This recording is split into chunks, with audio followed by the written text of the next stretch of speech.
Սիրելի հայրենակիցներ, ներքաղաքական վերջին զարգացումների ֆոնին մի քանի հրատապ հարցի կպատասխանի երկրորդ նախագահ Ռոբերտ Քոչարյանը, շնորհակալ ենք հարցազրույցի համար, այստեղ են 5-րդ ալիք հայկական երկրորդ հեռուստաընկերությունների Երևան Today-ի, News-am-ի եւ Ժողովուրդ օրաթերթի իմ գործընկերները, առաջին հարցը գործընկերներից թույլտվությամբ տամ ես, պարոն նախագահ, կենտրոնական ընտրական հանձնաժողովը երեքշաբթի տվել է ձեզ անձեռնմխելիությունից զրկելու եւ ձեր նկատմամբ քրեական հետապնդում հարուցելու համաձայնություն 22 տարի առաջվա 2004-ին առնչվող ինչ-որ գործարքի պատմություն են մեջ բերել, փորձում են կապել ձեզ հետ, չնայած ձեր փաստաբանները պնդում են, որ այդ գործարքը որևէ կերպ չի կարող առնչություն ունենալ ոչ ձեզ հետ, ոչ ձեր ընտանիքի անդամներից որևէ մեկի, որովհետև հավանությունը տվել այն ժամանակվա կառավարությունը եւ չի վիճարկվել։ Այդ գործով արդեն հարցաքննվել եք եւ ձեր նախնական գնահատականը գործին։ Գործը ուղղակի աբսուրդային է եւ կապված է երևի իմ Հայաստանից 3 օրում մեկնելու հետ, ուղղակի շատ արագ, ասենց 2 օրում գործ են ստեղծել, որովհետեւ 3 օր առաջ լրատվամիջոցների հարցմամբ ին վրա որևէ քրեական գործ չկար, հետո 1 օր անց պարզվեց, որ այդպիսի գործ արդեն կա, այդ գործով այո հրավիրվել եմ հակակոռուպցիոն կոմիտե, ծանոթացել եմ absurd է ուղղակի, նույնիսկ չգիտեմ թե ինչ ասեմ։ Դուք ավելի գործեայության հետ կապած ինչ-որ Էության մասին ինչ-որ բան կուզենաք ասել։ Նայեք, ամբողջ այդ մեղադրանքի մեջ միայն իմ գործողությունը, որը ուղղակի նկարագրված է, դա այն հանգամանքն է, որ ես որպես նախագահ 2004 թվականին վավերացրել եմ կառավարության որոշումը։ Վերջ։ Ուրիշ որևէ գործունեություն, որևէ կապ իմ հետ այս ամբողջ պատմությունը չունի։ Ուղղակի ստե խնդիրը հետևյալ է մեջ է, այն ժամանակվա սահմանադրությամբ 95 թվականին ընդունված սահմանադրությամբ նախագահ վավերացնում էր կառավարության որոշումները։ Դա պարտականություն էր նախագահի։ Եվ ոչ թե հաստատում, ես այստեղ հատուկ ուզում եմ նշել, որովհետև քննիչի հետ խոսալուց ինքը փորձեց կիրառել այդ բառը, դուք հաստատել եք որոշում։ Նախագահ չի հաստատում կառավարության որոշումները։ Նախագահության այն կարգավորումներով սահմանադրական պահանջեր վավերացնում է։ Սա նշանակում է մեկ բան. դու կապ չունես բովանդակության հետ։ Դու վավերացնում ես, որ դա իսկապես կառավարության որոշում է եւ վավերացնում ես, որ դա հրապարակվի։ Սա ինձ հասկացաք տարբերությունը եւ բոլոր կառավարության որոշումները 95 թվականից մինչեւ 2007 թվականները վավերացվում էին նախագահների կողմից։ Այդպիսին է սահմանադրական պահանջը։ Նշված գործի էության մեջ ինչքան դեր ունի այն, որ ձեր որդին հետագայում արդեն երբ դուք որևէ պաշտոն չէիք զբաղեցնում, ինչ որ մասնեբաժ է թե ձեռք բերել, թե որը կապ ունի այդ գործարքի հետ, ինչ որ կերպ առնչվել է դրան։ Գործի էության մեջ կա դրա մասին որևէ Ընդհանրապես ոչինչ բան չկա, որևէ կապ չկա։ 2009 թվականին այդ գործարքը կատարվեց այդ ընկերության հետ։ Ես նույնիսկ չեմ ուզում անկեղծ ասած sense մտնել մանրամասնությունների մեջ, որովհետև ոչինչ չեմ տիրապետում։ Չեմ տիրապետում, չեմ էլ հասկանում, թե ինչ կապ ունի իմ վավերացումը այդ կառավարության որոշման, ինչ կապ ունի հետագա այդ զարգացումների հետ։ Որևէ կապ քրեական գործում ուղղակի չկա։ Եվ մի բան էլ ես ստեղ անպայման ավելացնեմ, չվավերացնելու տարբերակ սահմանադրությունը չի նախատեսում։ Չկա որևէ ընթացակարգ, որը նկարագրում է, թե ինչ է կատարվում կառավարության որոշման հետ, եթե դա չի վավերացվում։ Չկա ուղղակի այդպիսի որևէ օրենքով կամ սահմանադրությամբ արձանագրություն։ Գիտեք ինչին է նման, երբ օրինակ օրենք է ընդունում ազգային ժողովը, հետո նախագահ ստորագրում է այդ օրենքը հրապարակվում է։ Շատ նման է այդ գործընթացը, շատ նման է կառավարության որոշումների հետ։ Կառավարությունը այն կարգավորումներով ուղղակի սահմանադրության մեջ գրած էր, բաղկացած է կառավարությունը վարչապետի եւ նախարարների, բաղկացած է կառավարությունը եւ այսպես ասենք նախագահը կառավարության նիստերին, կառավարության որոշումներին ձայն չուներ։ Հենց սա էր տարանջատում նախագահի ինստիտուտը գործադիր իշխանությունից։ Նախագահը գործադիր իշխանության ղեկավարը չէր։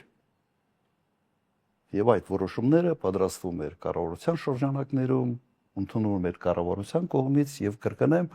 ընդամենը վավերացվում էր նախագահի կողմից։ Եվ վավերացնելը չի նշանակում դու համաձայն ես, համաձայն չես, բովանդակության ընդհանրապես կարող ես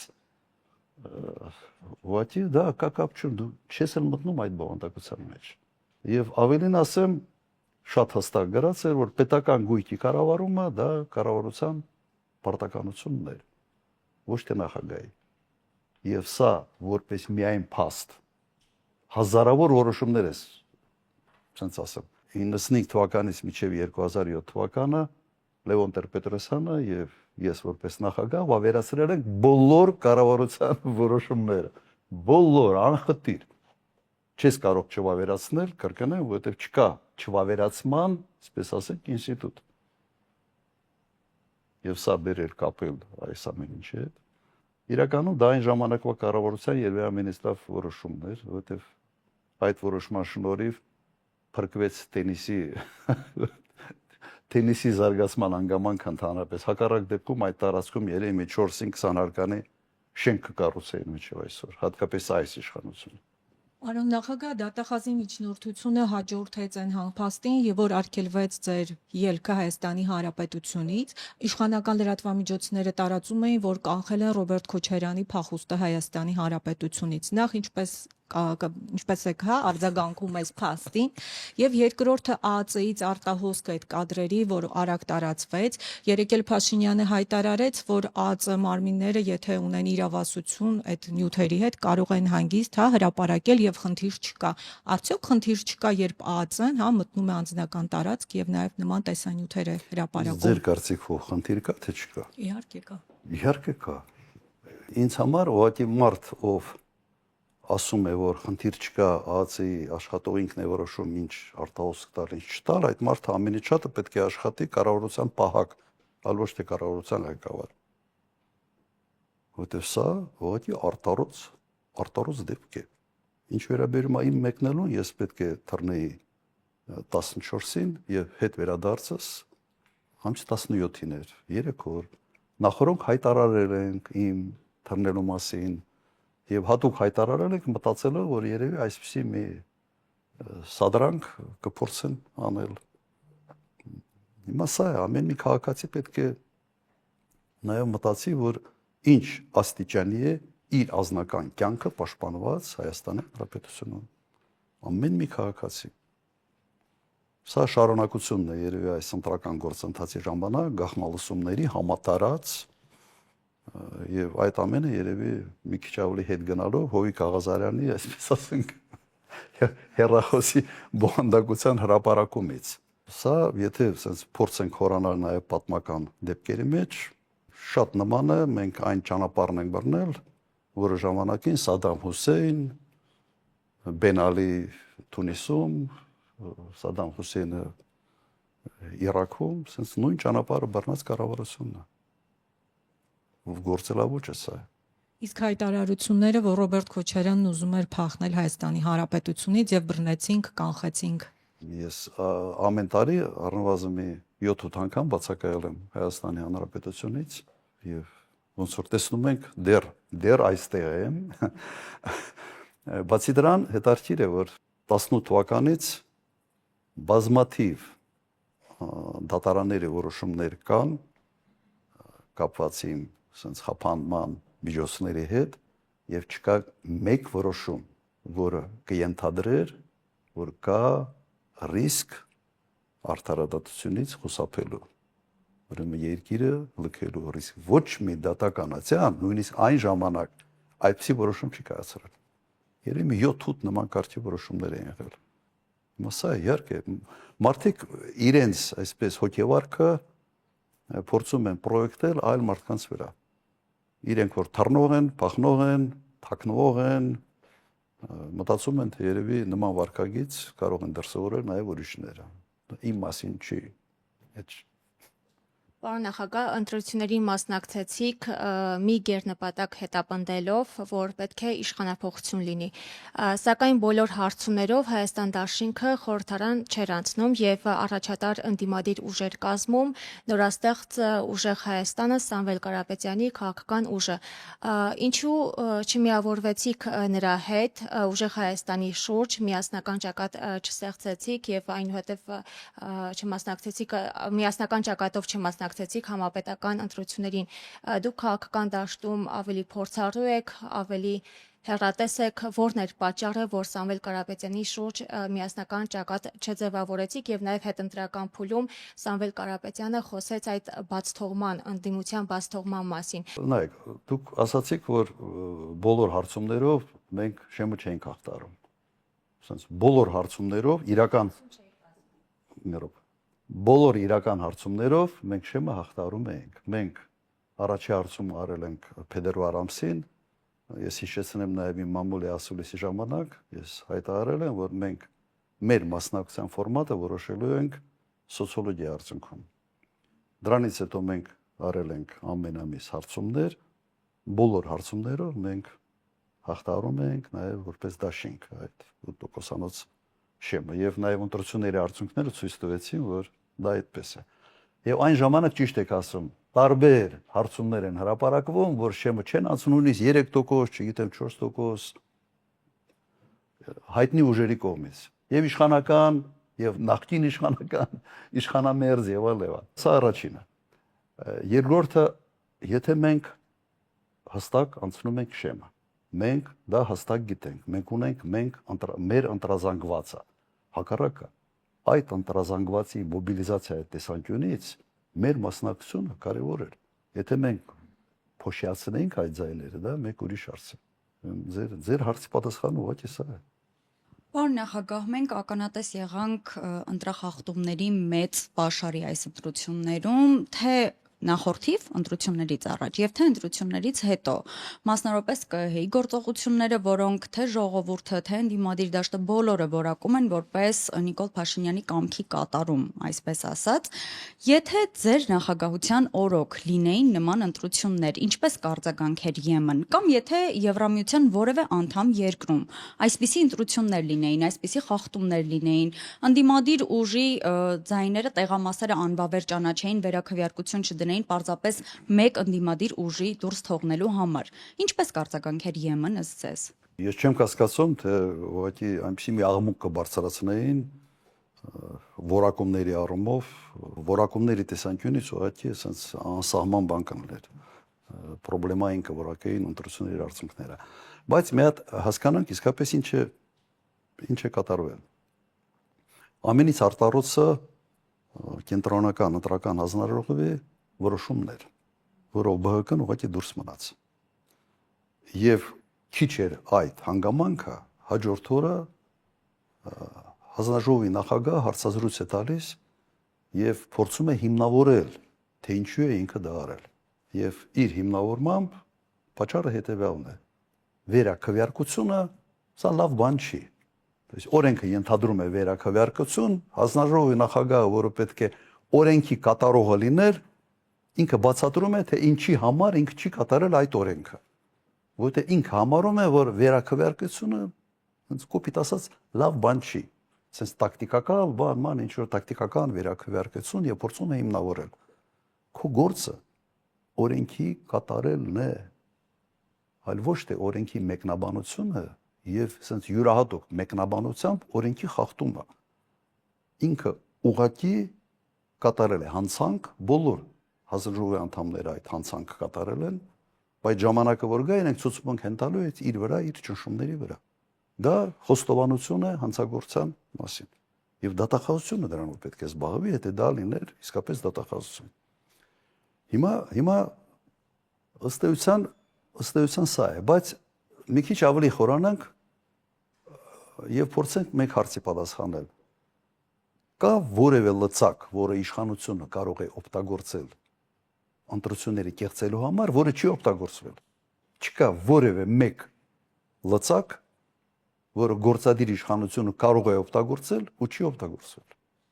Ուղղակի պատկերը խայտառակ է։ Ես չէի պատկերացնում, որ այս աստիճանի բռնաճնշումներ, այս աստիճանի ազդեցությունը բյուջետային համակարգի վրա, այս քանակի կալանավորումներ, քրեական գործեր,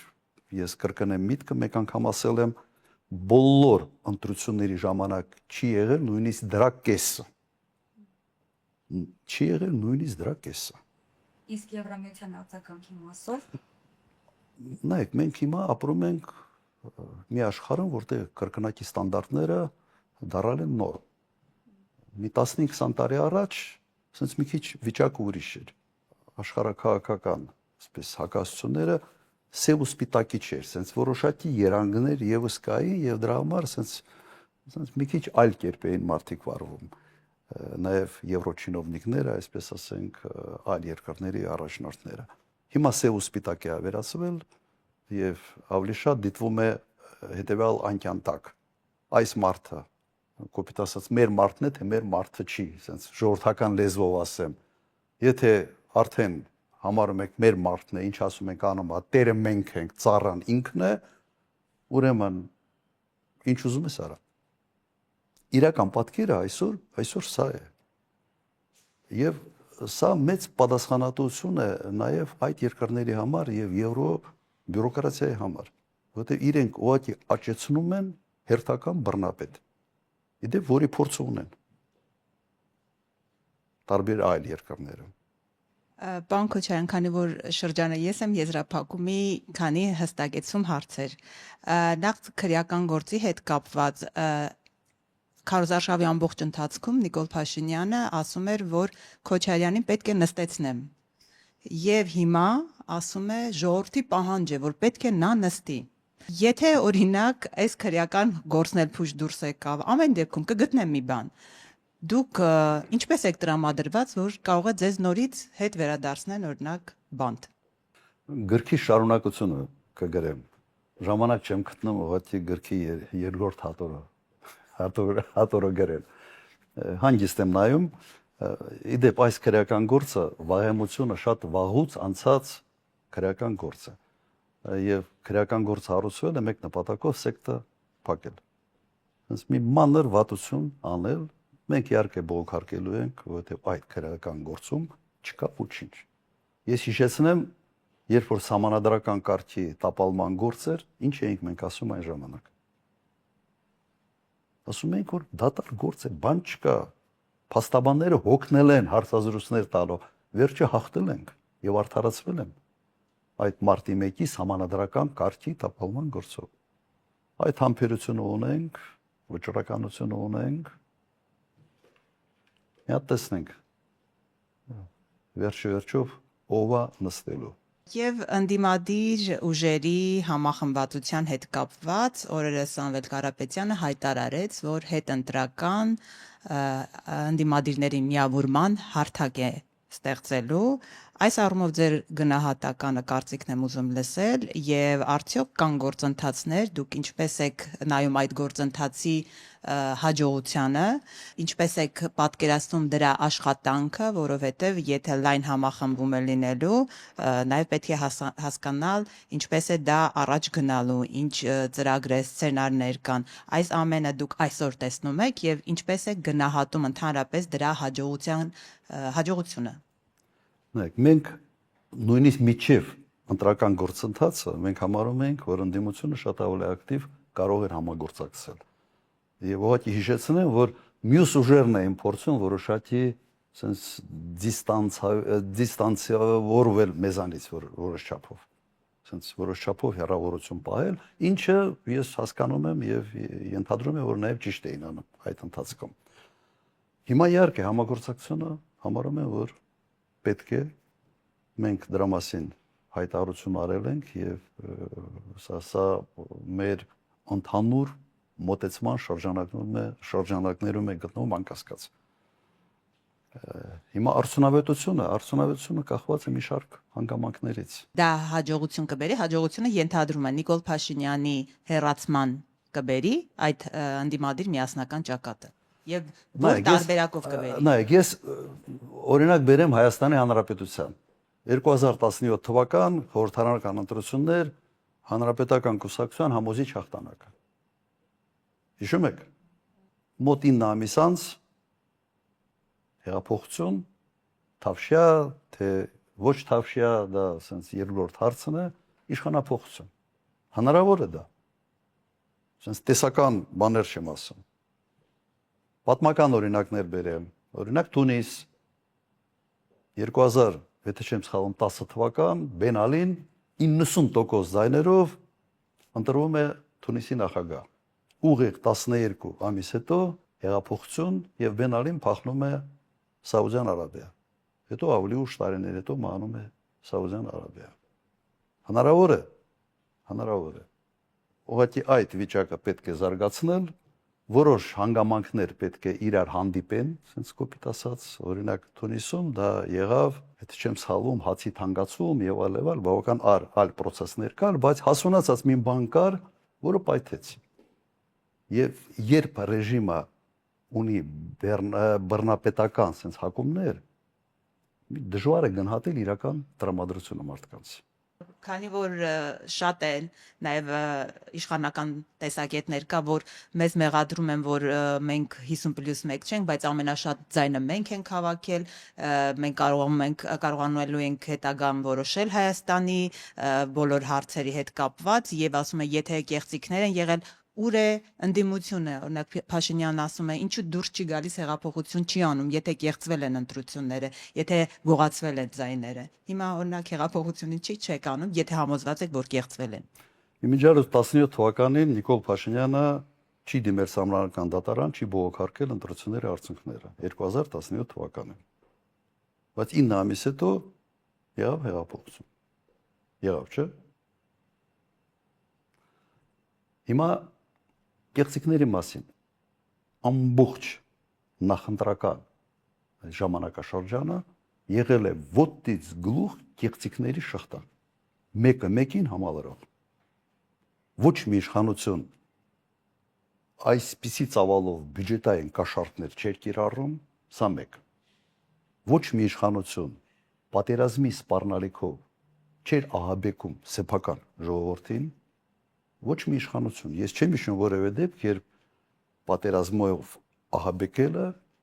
կիրառվեր ինչ-որ մեկի կողմից։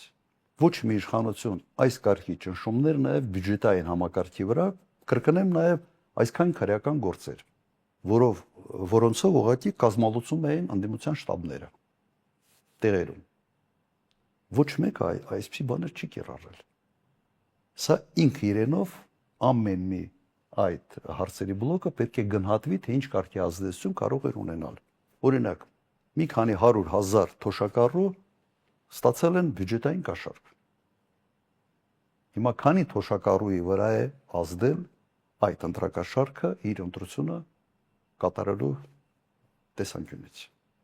Կա այսպիսի գնահատական։ Դրան գումարենք այնինչ կատարվել հենց ընտրությունների օրը։ Մենք հիմա ստուգում ենք ցուցակները, մոտավորապես 30,000-ի տարբերություն կա բյուլետենների քանակի եւ ստորագրությունների մոտ 30,000-ի տարբերություն։ Հիմա սրա բացատրությունը պետք է տան։ Բացատրությունը չկա։ Այսպես ասենք, այնինչ կիրառել է այս իշխանությունը մի 2-3 ամսվա ընթացքում միջև ընտրությունները, եթե այդքանը կիրառվեր, օրինակ Խաչի գյուղից մի գյուղացու, որին ոչ ոք չճանաչեր, ենթադրում եմ մի քիչ ավելի մեծ տոկոս կհավաքեին, քան Նիկոլ Փաշինյանը։ Ամենայն լրջությամբ եմ ասում։ Եթե մի լրիվ անհայտ մարդ հայտնվեր դաշտում եւ ասեր թոշակառուներ ջան, 10,000 դրամով ավելացնում եմ։ Վարորդներ ջան, ձեզ բալային համակարգը վերացնում եմ։ Եվ մի շարք այլ քայլերը, որ ուղղակի արձակուրդում գտնվող վարչապետը հայտարարություններով անում էր։ Եվ հայտնվեին եվրոպացի առաջնորդներ, որոնք ասեն, այս տղանը սրանից լավը չկա, հենց ինքը եղավ, դուք դառնում եք եվրո ռեմոնտով Հայաստան։ Կրկնեմ, լրիվ անհայտ մարդը երևի կհավաքեր մի քիչ ավելի շատ, քան Նիկոլ Փաշինյանը։ Որովհետև Նիկոլ Փաշինյանը վերջը արդեն մի մեծ զանգված ճանաչում է նաև բացասական առումով։ Անհավասարակշիռ, իստերիկ, հոգեկան ակնհայտ առերևույթ խանգարումների sense բնութագրեր ունեցող անձնավորություն որպես sense մի հավասարակշռված հանգիստ մարդ կրկնեմ որին ոչ ոք չի ճանաչում գար այսպիսի լծակներ կիրառելով եւ այսպիսի աջակցություն ունենալով ավելի շատ ձայներ կհավաքեր քան Նիկոլ Փաշինյանը Դա ընդամենը կրկոտ ռետոր է, երեք ասում էր։ Ինքը միշտ այդպեսին է եղել։ Հիմա ինչ ասեմ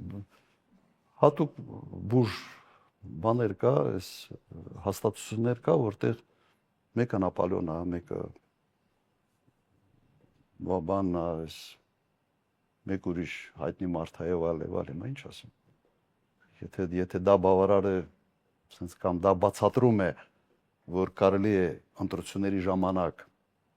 ընդդիմության վերաբերյալ ուղղակի արտահայտություններ անել որ կսպանեմ կնստացնեմ պատերով կտամ եւ այլ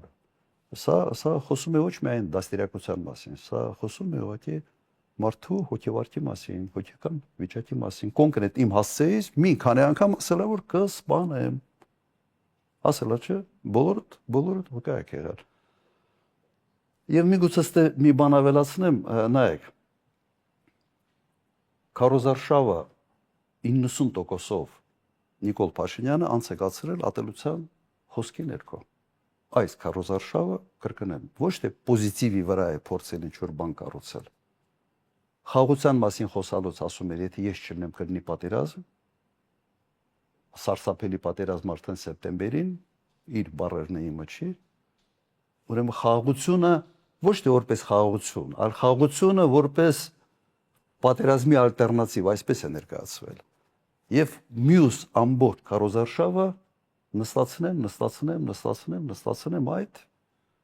կարգախոսների տակ էր մենք ում ենք ընտրում վարչապետ ենք ընտրում որ պետք է զբաղվի երկրի տնտեսական զարգացմամբ թե դատախազ թե բռնապետ որը պետք է գա եւ մարդկանց սպանի դատի ուղարկի բանտեր եւ այլ ինքը շատ վատ բան է ունեք ում ենք ասում, ում մասին է խոսքը գնում։ Օրինակ, ազգային բարերը Սամվել Կարապետյան։ Ասում են կնստացնեմ բոմբ կսարքեմ։ Պաշտոն չի զբաղեցրել, իր փողերը աշխատել է դրսում։ Ինչի համար։ Եվ այնուամենայնիվ կամ Գագիկ Ծառուկյան ժառանգություն չի ստացել, իր հարստությունը, իր կրտնիկով, իր աշխատանքով ստեղծել Եվ Հայաստանում ապրող գործարարներից երևի ամենից մեծ բարերարն է Հայաստանում ապրողներից։ Եկեղեցի կառուցող, Հիսուսի արձանստեղ կառուցող եւ այլ։ Դու մարդկանց նույնիսկ պոզիտիվ կյանքի արդյունքները ամբողջությամբ շուռ ես տալիս նեգատիվի տակ։ Եվ ամենից սարսափելին նա է, որ այդ կարգախոսների ներքո այնուամենայնիվ Նիկոլ Փաշինյանը հավաքել է շատ եւ շատ ձայներ։ Մեր գնահատականով մոտ 40% ոչ թե 49, 38-ից 40 մնացածը կեղծվել է, նկարվել է կամ այդ տարբերակով ձեռք է բերվել։ Արդյոք Նիկոլ Փաշինյանի վերջին զայրույթի պատճառը այն է, որ ինքը չունի այնուամենայնիվ սահմանադրական մեծամասնություն, մեծ հաշվով ինքն էլ է դժգոհ ընտրությունների արդյունքներից եւ կա ճնշում որոշակի Ադրբեջանից, որ արագ փոխի մայրօրենք։ Դրա մասին արդեն ասել եմ, իրենք այդ գիշերը ելույթ ունեցան, sense պանիխիդայի դեմքերով էլ իսկապես։ Ենթադրում եմ, որ իրենք մտածում են, որ այն աջակցությունը, որը ստացել են, այն լծակները, որոնք իրենք կիրառել են, պետք է տային այլ արդյունք։ Այս համոզմունքը նաև ես ունեմ, նաև տեսնելով իր sense հոգեվարքը։ Ինչ վիճակում են գտնվում։ Կիսում եմ ձեր ասածը, բայց այդ բացատրությունը ես եւ չեմ ուզում տալ եւ չունեմ այդ բացատրությունը որովհետեւ մենք խոսում ենք մի մարդու մասի որի կանխատեսելիությունը բավական պրոբլեմային է հիմա այդ պահին ինչը դրթեց ինչի համար սա ասեց ինչի համար մյուս բանը ասեց իմ համոզմունքն է այո որ իրենց սպասվածը չեն ստացել եւ Դիլիջանում հայտնվելը եւ Ալիևի ուղարկած մարդու արչև ենթադրաբար հաշվետվություն տալը երևի նաև այս բանը ուներ, էլ այս մոտիվացիան ուներ։ Եվ եթե չեմ սխալվում, նաև ազգային ժողովի ամբիոնից ասեց, որ եթե հրավիրեմ կգնան Բաքու։ իրեն չեն հրավիրել, իրեն կանչելու են։ Սա այն հարաբերությունները չեն, որտեղ հրավիրում են գործընկերների, իրեն կանչելով են կամ չեն կանչելու, այսպես կնագի հրահանգով, այսպես ասենք, տենց է լինելու։ Ենթադրում եմ, որ ինքը տվել է խոստումներ, եւ հիմա իրեն ուղղակի հարցրել են, ասել են դու այդ խոստումների տեր ես, թե տեր չես, ի վիճակի ես անել, թե ի վիճակի չես անել։ Եվ ինքը վազելով գնաց հաշվետվություն տալու համար։ Այս իրավիճակում, եթե կարծում եք, որ ընտրությունների ելքը նույնիսկ Փաշինյանին չի բավարարում, եւ դուք էլ օրինակներ բերելով, այդ թվում Հայաստանի 2017-18 թվականների օրինակը բերելով, նկատում եք, որ հնարավոր է ընտրություններից հետո իշխանափոխություն այնուամենայնիվ տեղի ունենա։ Ձեր քաղաքական կանխատեսումը, հա, ինչքան ժամանակի մասին է խոսքը, մոտավորապես, որովհետեւ այ օրինակներ բերեցիք 9 ամիս, 11 ամիս։ Չեմ ուզում գուշակել, կրկնում եմ, չեմ ուզում գուշակել, որովհետեւ սա կախված է եւ ընդդիմության արդյունավետ աշխատանքից, դա կախված է ասենց որոշակի տրիգերներից կլինեն այդ տրիգերները, թե չեն լինի, բայց նման օրինակներ ես բերեցի եւ հենց Հայաստանից, նման օրինակներ բերեցի այլ երկրներից եւ եթե ընդդիմությունը կազմակերպված աշխատի, ուրեմն կարող է այդ հնարավորությունները ուղղակի կյանքի կոչել։ Սա է, բայց ես չեմ կասկածում, որ սա լինելու է։ Նայեք, ինչ խոստումներ են տվել։ Ամենայն դեպս ես փորձեցի հասկանալ, օրինակ, ակցիզային հարկի բարձրացումը բենզինի, դիզվառելիքի, ալկոհոլի եւ ծխախոտի վրա։ Այդ խոստումների մեջ եղել են, թե չեն եղել։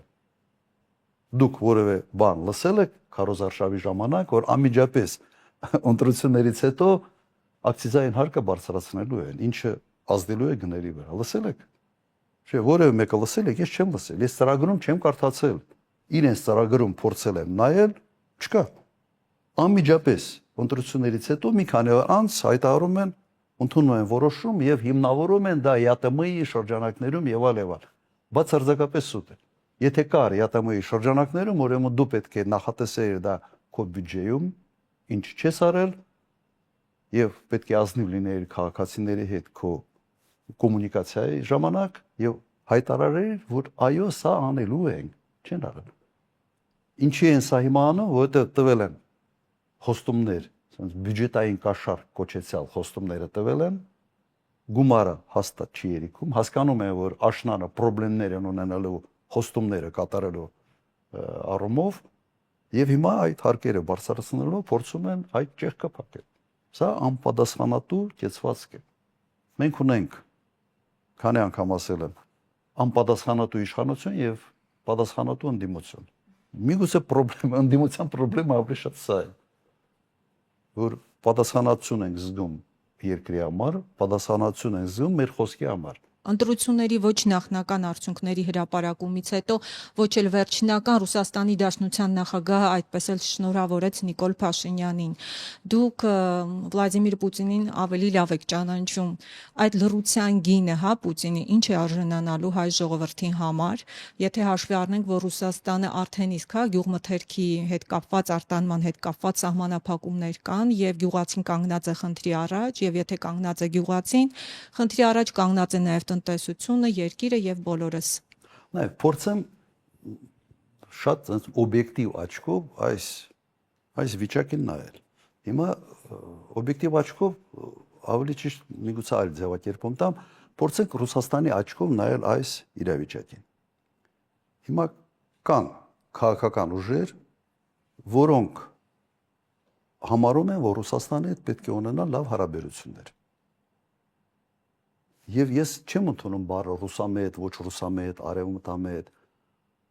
Հայաստանի շահերից է բխում, պետական շահերի, հայ ժողովրդի շահերից է բխում, ունենալ լավ հարաբերություններ։ Համենայն դեպս քանի անգամ ասել ենք, որ Ռուսաստան, արևմուտք լարված հարաբերություններ իրանքում չհայտնել, դա իսկապես բխում է Հայաստանի Հանրապետության շահերից։ Հիմա կան քաղաքական ուժեր, որոնք ասում էին, պետք է լավ հարաբերություններ ունենալ Ռուսաստանի հետ։ Եվ հենց այդ քաղաքական ուժերի նկատմամբ կիրառվել է անհամաչափ բռնաճնշումներ։ Հիմա Ռուսաստանում գտնվող օրինակ պետական գործիչը կամ ղեկավարը կամ որևէ մեկը կամ Ռուսաստանի քաղաքացին, որը հետաքրքրվում է քաղաքականությամբ, տեսնում է ինքը հետևյալ պատկերը, որ հայ ժողովրդին հնարավորություն չեն տալիս ընտրության ճանապարհով ընտրել այնպիսի քաղաքական ուժեր, որոնք կողմնակից են Ռուսաստանի հետ լավ հարաբերություններ ունենալ։ Պարզ բան եմ չի ասում։ Ըստ էության իրենց աչքով եթե վիճակին նայենք, բոլոր այն ուժերը, որոնք հայ կրկնեմ այդ միտքը, որոնք հայ-ռուսական հարաբերությունների զարգացման վերաբերալ ունեն շատ դրական մոտեցում, այդ ուժերը ենթարկվել են լուրջ ճնշումների։ Եվ վերջապես այս ընտրությունները չեն կարող լեգիտիմ համարվել միայն ուրիշ բան էլ չլինի, միայն այդ կենտրոնական ընտրական հանձնաժողովի վերջի այս որոշմամբ։ Առերևույթ բացահայտ ապօրինություններ։ Հիմա պատկերացրեցիք, չէ, հիմա Ռուսաստանի նախագահը պետք է մտածի, ասի այստեղ իշխանությունը ապօրինի կերպով բռնաճնշումներ է գործադրում նման դիրքորոշում ունեցող ուժերի նկատմամբ։ Իրենք պիտի դա ողջունեն։ Դուք պատկերացրեք ինչ կաներ օրինակ Եվրոմիությունը կամ ինչ կանեին Միացյալ Նահանգները, որ նման կարգի վերաբերմունք դրսևորվեր Հայաստանում պրոամերիկյան, այսպես ասենք, ուժերի նկատմամբ։ Հանգիստ կմնային կամ կշնորհավորեին երբեք։ Օբյեկտիվ պատկերը սա է։ Շնորհավորի թե չշնորհավորի ինչ որ բան մեծ հաշվով կփոխվի, թե ոչ։ Եվ արդյոք Նիկոլ Փաշինյանի նաև այդ տրամադրության պատճառն է, որ Ռուսաստանի Դաշնությունը դեռ չի շնորհավորել։ Ես կրկնեմ այդ միտքը, շնորհավորելը, սա ավելի շատ այս կոնտեքստի մեջ սա քաղաքավարության զուտ բան է, ավելի շատ sense էտիկետի,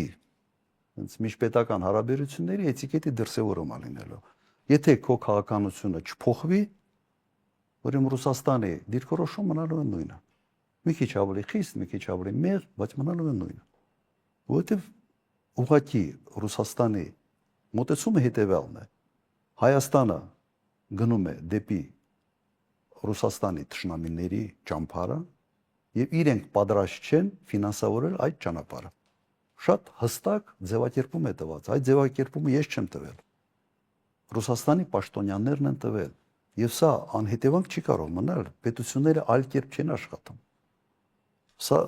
այսպես ասենք, սենտիմենտալ դաշտից պետք է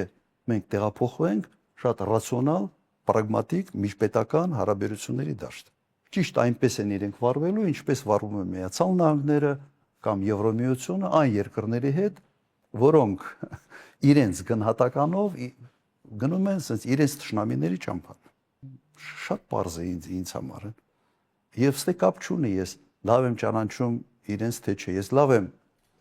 հասկանում միջպետական հարաբերությունները եւ լավ եմ հասկանում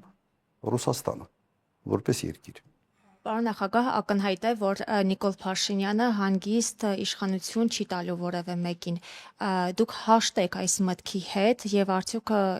սպասում եք հրաշքների, գուցե սահմանադրական դատարանից եք այդ ակնկալիքները ունեք եւ նաեւ հիշեցրեցիք 2017 թվականը, երբ Նիկոլ Փաշինյանը սահմանադրական դատարան չդիմեց, բայց 9 ամիս անց իշխանափոխություն իրականացրեց։ Հիմա դուք ժամկետներ չնշեցիք, բայց արդյոք պլանավորում եք հեղափոխություն իրականացնել։ Կան նման միտք։ Այո, ինքը Նիկոլ Փաշինյանը հիմա կոչ է անում, եթե համաձայն չեք հեղափոխություն արեք։ Ինքն է կոչել անում։ Հիմա ես օրինակներ բերելով ցույց եմ տվել, որ ամեն ինչ հնարավոր է։ Ամեն ինչ հնարավոր է։ Չեք բացառում, որ պլանավորում եք ես չեմ բացառում, որ զարգացումները գնան հենց այդ ճանապարհով։ Իսկապես չեմ բացառում, բայց կրկնեմ այդ միտքը, ստե տրիգերի հարցը, այդ տրիգերը կլինի թե չէ, եւ եթե տրիգերը կա, ապա քաղաքական ուժերը պատրաստ են թե չէ, այսպես ասենք, այդ տրիգերի պարագայում հաջողության հասնել։ Բացառել ոչ մի բան հնարավոր չի, որովհետեւ այն ինչ ես տեսնում եմ այս խառը, այս турբուլենտ վիճակում, ամեն ինչ հնարավոր է։ Մասա կախված է մի շարք գործոններից։ Չեմ կարող ասել, որ հաստատ կլինի, չեմ կարող ասել, որ չի լինի, բայց որ հավանականությունը բավական մեծ է, այո, ես այդ հավանականությունը տեսնում եմ։ Եվ Եվ քանի որ հեղափոխություն խոսալուց միշտ Նիկոլ Փաշինյանը կրկնում է, չէ, թավշյա ոչ բռնի եւ այլ եւ այլ։ Հիմա մենք էլ ասենք, թավշյա ոչ բռնի հեղափոխություն։ Եվ վերադառնամ առաջին հարցից, ավելի քան 1 տարի է, ինչ ազգային բարերար Սամվել Կարապետյանը գտնվում է կալանքի տակ։ Դուք ինչու չեք այցելում նրան, արդյոք կա արգելք, թե պատճառ չկա նրան այցելելու, որովհետև մենք տեսանք, որ անկախ տարաբնույթ բազմապիսի թիրախավորումներից ամենայն հայոց կաթողիկոսը վեհապար հայրապետը Սամվել Կարապետյանին այցելեց։ Ինչու դուք չեք այցելում։ Կա որևէ արգելք։ Հիմա արգելք կա թե չկա, չգիտեմ, ենթադրում եմ, որ չկա, եթե մարդիկ այցելում են, բայց սա տնային կալանքից հետո եւ ենթադրում եմ այս ընտրությունների հետ կապված հանգամանքից հետո։ Ամենից հետաքրքիրը գիտեք ինչն է։ Ես նախագահ ժամանակ չի ճանաչում ընդհանրապես Սամվել Կարապետյանին։ Չի ճանաչում։ Երբեք չեմ հանդիպել։ Սամվել Կարապետյանի ես առաջի անգամ հանդիպել եմ արդեն նախագահ երբ չեմ եղել, երեմի 2-3 տարի անց։ Եվ ազնական ընկերություն երբեք չեմ արել։ Միշտ լավ եմ լսել իր մասին, մենք ունեցել ենք ընդհանուր այսպես ընկերներ, բայց իր հետ ընդամենը մի քանի անգամ հանդիպել։ Բայց այնպես է ներկայացվել ամբողջ ընթացքում, որ սենց նույն մարդիկն են եւ այլ եւ այլ։ Կոմունիկացիայի բանը կա, հնարավորությունը այսօր կա, հանդիպման կարիք լինի, ուրեմն կհանդիպենք։ Այստեղ որևէ արգելք ես չեմ տեսնում, բայց նախընտրական այն ժամանակահատվածում, երբ որ փորձում էին բոլորին ներկայացնել որպես sense մեկ միավոր, երևի նաև այդ sense չամրապնդելու համար այդ քարոզչական թեզը, այդ հանդիպումների բանը չկար։ Բայց իրականում ես կրկնում եմ, թե բացատրեցի, թե իրական պատկերը ինչպիսին է։ Պարոն նախագահ, Բայց մի րոպե ինձ հետաքրքիր է, էլի ձեր մոտ տպավորությունը ինչպիսին էր, որ մենք սենց սա մի թիմով մշտական Հանրային դաշտում ինչպես ներկայացված է, կարծում եմ տպավորությունը նաև հանրության հետ շփվելով այնպեսին է, որ ջերմ հարաբերություններ ունեք։ Չի, ես հարգամ, նայեք, Սամվել Կարապետյանը Կրկորանից հետո երկրորդ ամենից մեծ բարերարն է։ Ես օրինակ եղել եմ համահայկական հիմնադրամի հոգեբարձուների խորհրդի անդամ։ Ես չէի մասնակցում նիստերին արդեն պաշտոնը թողնելուց հետո, բայց այդ նյութերին զուգարկում էին։ Ես տեսնում եմ, որ ինքը ավելի էր, ասենց գումարներ մուծում հիմնադրամին, քան բոլորը, նույնիսկ շատ դեպքում, քան բոլոր մյուսները միասին վերցրած։ Ուրեմն մի մարդ իմ թղթերով ես տեսնում եմ, որ իսկապես հատուկ վերաբերմունք ունի Հայաստանի նկատմամբ, հայրենիքի նկատմամբ։ Եվ վերաբերմունքը իսկապես լավն էր, բայց ազնական ընկերություն, ազնական մոտեցություն երբեք չենք ունեցել։ Մի քանի ավելի շատ sense հանդիպումներ էին մեր ընդհանուր այսպես նաև շարժապատի հետ sense միասին։ Այսպես էր։ Հասարակության մոտ իրականում այդ պատկերն է, որ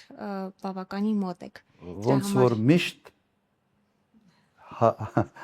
հասարակությանը կարողանում են մոլորեցնել։ Հարգանքը կա։ Իսկապես հարգանքը կա, որովհետև մարդիկ ոչ թե ժառանգել են մեծ հարստություն, այլ մարդիկ այդ հարստությունը ստեղծել են իրենց շնորհքով։ Եվ նման մարդկանց նկատմամբ ձևավորել ատելություն ժողովրդի մոտ, սա հանցանք է։ Հակառակը նման մարդկանց նկատմամբ պետք է հարգանք սերմանես, աճեցնես այդ հարգանքը։ Մեր մոտ ճիշտ հակառակն է։ Օրինակ, վաղը մյուս օր ինչի՞ պիտի մարդ բարեգործությամբ զբաղվի։ Ասում եմ, այս մարդը այսքան արել է Հայաստանի համար, հիմա բռնել, դատել, ունե զրկել, բոմբ սարքել եւ այլ։ Ինչի մարդ պետք է զբաղվի բարեգործությամբ։ Մարդ ինչի համար է զբաղվում։ Զբաղվում է, որ բարի համբավ ունենա, չէ՞։ Նույնիսկ եթե քաղաքականությամբ չի զբաղվում, բարի համբավի համար։ Որ իր մասին լավ խոսան, ինքը բավարարված լինի նրանով ինչ անում է։ Եթե դրա պատասխանը սա է ինչ որ կա, ուրեմն դու նաև այդ բարեգործության ինստիտուտն ես ուղղակի զորացնում Հայաստանը։ Ինչի համար։ Պարոն նախագահ, իրականում ձեր պատասխաններից ինձ մոտ մի քանի հարցեր առաջացան, գործընկերներից թույլտվությամբ երկու ինձ համար ամենակարևորները։ Ես հույս ունեի, որ իմ պատասխանները հարցերը ոչ թե ավելացրել են, այլ պակասացրել Չէ, են։ իրականում ավելացրեցին։ Խոսելով Թունիսի օրինակի մասին, դուք նշեցիք, որ այնտեղ թանկացումները դարձան այսպես ժողովրդի բարօրության այդ պայթյունի պատճառը։ Ինչ եք կարծում, արդյոք Հայաստանում Ռուսաստանի հետ սրվող իրավիճակը, արտահանումների արգելքը հետագայում կարող է հանգեցնել նաև գազի թանկացման, սա կարող է դառնալ ժողովրդի բարկության այդ սրման պատճառը, այդ պայթյունը Հայաստանում, եւ նաեւ Սամվել Կարապետյանը ասուլիսում նշել էր, որ իշխանություն չի կարող գյուղացու խնդիրը լուծել Ռուսաստանի հետ փոխհարաբերություններում, բայց ընդդիմության մեջ կան կարող մարդիկ, օրինակ դուք ինչ կարող եք անել այս կոնտեքստում, ինչպես կարող եք օգնել։ Նայեք, մենք չպետք է միջպետական հարաբերությունները փորձենք փոխարինել sense ազնական ընկերական կամ ոչ ընկերական հարաբերություններով չի աշխատում սա այսպես չի աշխատում հնարավոր չի որ օրինակ եւ ճիշտ էլ չի որ եթե պետությունը մի կուրս է տանում ինչ որ մեկ ազնական հարաբերություններով այլ պետությունների հետ ինչ որ հարցեր է լուծում չի աշխատել դա բարի ցանկություն է լավ ցանկություն է բայց դա զուտ պրագմատիկ տեսանկյունից միջպետական հարաբերությունների տրամաբանությունից ոչի չի բխում։ Հայաստանը պետք է կուրսը որոշ չափով պետք է փոխի։ Այդ նպատակին հասնելու համար, եթե այդ նպատակը իրենց համար կարևոր է։ Իմ տպավորությամբ, որ իրենց համար կարևոր չի։ Իրենք ասում են, այսքան իրանց տեղ գնաց, էլի էկոնոմիկայի նախարարը սկսեց ֆուրեր հաշվել, քանի տոննա ստեղ, քանի տոննա այնտեղ, բայց դա պետք է հետեւյալը հաշվի առնենք։ Հիմա գյուղացու մոտ բերքը արդեն հասել է։ Հիմա այդ բերքը ինչ գնով է լինի, ինքը երկու տարբերակ ունի, կամ պետք է փթի այդ բերքը այգում, կամ պետք է ինչ գինել առաջարկեն ինքը տա։ Այս վիճակն է։ Հիմա կարող է այդ լրիվ sense ջրի գնով տված բերքը ինչ որ արտահանում են սուբսիդիա ստանալու համար,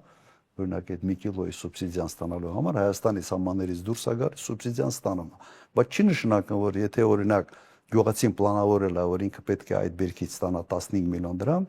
ինքը ստանալ, ինքը չի ստանալու այդ 15 միլիոն դրամ։ Ինքը ստանալու է շատ ավելի քիչ, որովհետև ինքը ստիպված քայլերի է դիմում, որը արդեն ոչ թե շուկայական հարաբերություններից է բխում, այլ ստեղծված, այսպես ասենք, իրեն համար այդ գյուղացու համար ճգնաժամային վիճակից։ Եվ պետությունը պետք է սրանով զբաղվի։ Եվ առաջի հերթին իր քաղաքականությունը պետք է բալանսավորի։ Եվ մի պարզ հարց, ինչի համար ես դա անում։ Այդ հարցի պատասխանը ոչ ոք չի տալիս, էլի ողջամիտ պատասխան։ Պայթյունի պատճառ դա կարող է դառնալ Հիմա պայթյունի պատճառ, նայեք, օրինակ Թունիսում ինչ որ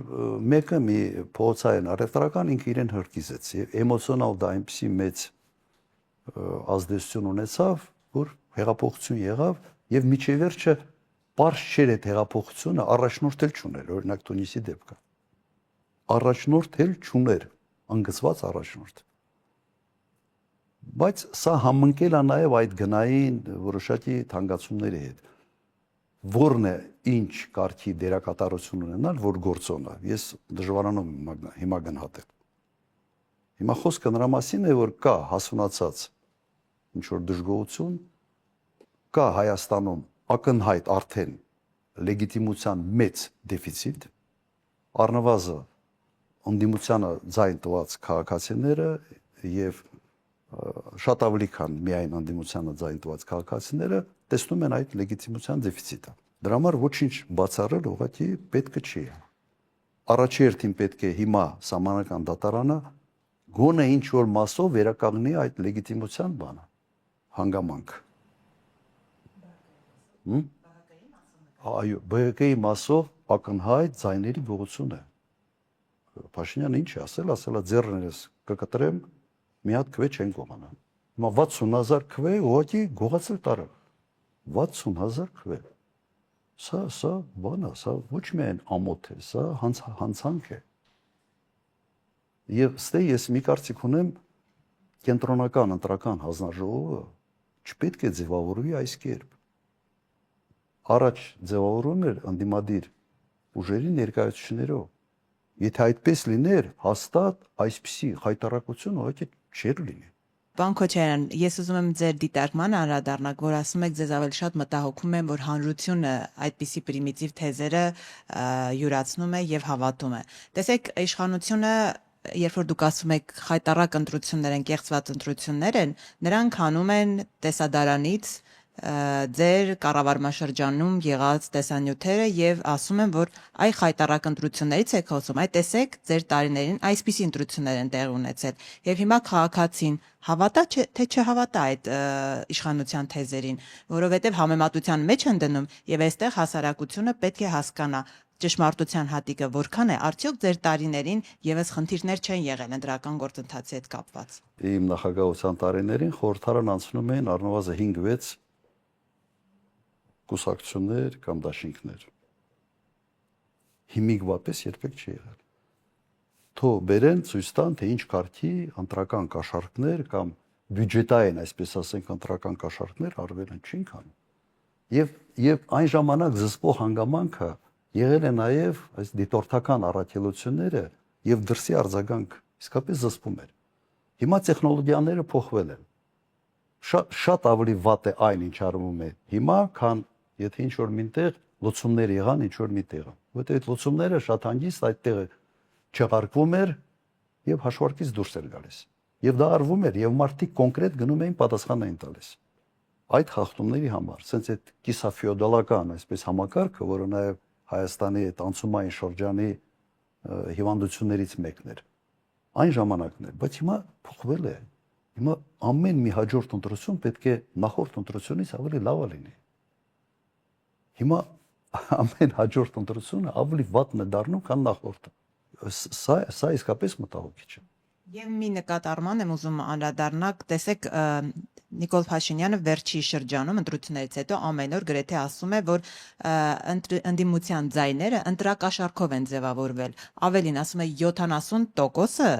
քաղաքացիների գնացել են եւ ընտրել են հավաքական ընդդիմությանը ընտրակաշառքով։ 70%-ը։ Դե թիվը նորից եմ կրկնում։ Հիմա ինչ ասեմ, այդ մարդ հանցագործության մեջ մեղադրում է մոտավորապես հաշվեք այդ 70%-ը 550,000-ի մեջ ինչքանն է անում։ Այդքան մարդիկ ուղղակի կաշառքով ձայն են տվել ըստ Նիկոլ Փաշինյանի։ Երբ որ մենք ասում ենք բյուջետային կաշառք, սա մի քիչ ուրիշ է։ Դու քո պաշտոնական դիրքը օգտագործում ես եւ դրա դեմն էլ է դժվար խոսալ։ Հիմա պատկերացրեք, ընդդիմությունը կաղնում է եւ ասում է, այս թոշակառուին 10,000 դրամը չպետք է տայիք։ Ոնց որ այդ թոշակառուներին սաղին լարես քո դեմ։ Չէ, իրականում սա բան է, սա ոչ միայն անպարտեշտություն է։ Սա խուժանության պես մի բան է։ Ինքը բյուջեում չնախատեսված գումարները խոստանում է, տալիս է մարդկանց եւ ընդդիմությունը չի կարող այդ ընթացքում դրա դեմ խոսա, որտեղ ինքը այդ թոշակառուներին լարելու է իր դեմ։ Կամ օրինակ վարորդների այդ բալային համակարգ։ Մենք անընդհատ դրա մասին ասում էինք, որ պետք է փոխել, ինքը վերջում արձակուրդում գտնվելու պարագայում հայտարարում է եւ նույն օրը կամ հաջորդ օրը կառավարության ինչ որ նիստով դա փոխում է։ Ինքը կոնկրետ հարցը լուծում է արձակուրդում լինելու պարագայում։ Հիմա ընդդիմությունը ինչ է, այսինքն եք հարցը լուծել, ոնց որ այդ սաղ վարորդներին լարի իր դեմ։ Այսպիսի բաներ երբեք չեն արել։ Երբեք այսպիսի բաներ չեն արել, որովհետեւ սա քաղաքական պայքար է, բանի պես այդ մարտեր կան, չէ, առանց կանոնների այդ մենամարտեր։ Այ սրապես մի բան է։ Ոնց որ մի կողմը ունի այդ հնարավորությունը բյուջեն ոնց ուզում է այսպես խաղա այդ բյուջեի հետ, ֆոկուսներ անի բյուջեի հետ, ընդդիմությունը ստիպված, այսպես ասենք, դրա դեմ չի կարող խոսա ընտրական այդ process-ների ժամանակ, բայց ինքը մեղադրում է ինչ որ ընտրակաշառքների մեջ։ Սա աբսուրդ մի վիճակ է։ Միլիարդ դոլարի չափ մոտարապես բյուջետային կաշառք է բաժանել այդ մարդ։ Բոլորիս աչքի առաջ գնում է այդ իշխանության յուրացման գործընթացը։ Մենք տեսանք, թե ինչ կատարվեց ԲԴԽ-ի հետ, մենք տեսանք հակակոռուպցիոնը ինչով զբաղված, մենք տեսնում ենք Սահմանական դատարանը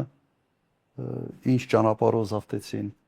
Սա մի խնդրեմ է, որը պետք է սթափեցնի մեր ժողովրդին։ Սա վերջը շատ վատ է լինելու Հայաստանի Հանրապետության համար, շատ վատ է լինելու։ եւ բոլոր բռնապետերը այսպես աստիճան դարել են բռնապետեր։ Հիմա մենք ունենք այն ինչ ունենք այսօր։ Եվ սրա դեմ պետք է առնել։ Պարոն նախագահ, այս հարցը չեմ կարող ձեզ չտալ, որովհետև վերջին շրջանում ամենաշատն է շրջանառվում։ Ի վերջո մանդատները վերցնելու եք, թե ոչ, կա խոսակցություն հանդիմադիր ուժերի հետ այս թեմայով, թե ոչ, թե սպասում եք ՍԴ-ի որոշմանը։ Ես իմ կարծիքը նաև հրապարակային եմ ասել, դեռ որոշում չկա, ես կարծում եմ որոշումը նաև պետք է սպասենք Սամական դատարանից հետո, որտեղ դեռ ինչ որ հույս կա, որ կարող է ԲՀԿ-ն իր մանդատների տերը դառնալ։ Հակառակ դեպքում ուղղակի այս ընտրությունների լեգիտիմությունը 0 է։ Զորոյական է դառնալու։ Սա ուղղակի ակնհայտ է։ Բայց իմ մտածում ես ասել եմ, եթե պայքարը մտադրված ենք շարունակելու, ուրեմն պետք է ունենալ մաքսիմալ հնարավոր գործիքակազմ այդ պայքարը շարունակելու համար։ Մանդատները դա այո պայքարի գործիքակազմ է։ Եվ տվյալ դեպքում ստացվում է ոչ լեգիտիմ ճանապարհով իշխանությունը պետք է ստանա մանդատները եւ քրտնինքով եւ տառապանքներով անդիմության կողմից ստացած մանդատներից պետք է հրաժարվել։ Սա զուտ տրամաբանության շղթան եմ ուզում նկարագրել, բայց որոշումը չկա։ Մենք պատրաստ ենք եւ այն տարբերակին եւ այն տարբերակին ուղղակի պետք է լինի ընդհանուր որոշում ընդդիմադիր շարքերում եւ ինչ ասացի դա իմ ազնական ուղղակի պատկերացումներն է, որը բետոնացված չի հեչ։ Երևի սրանով եզրափակենք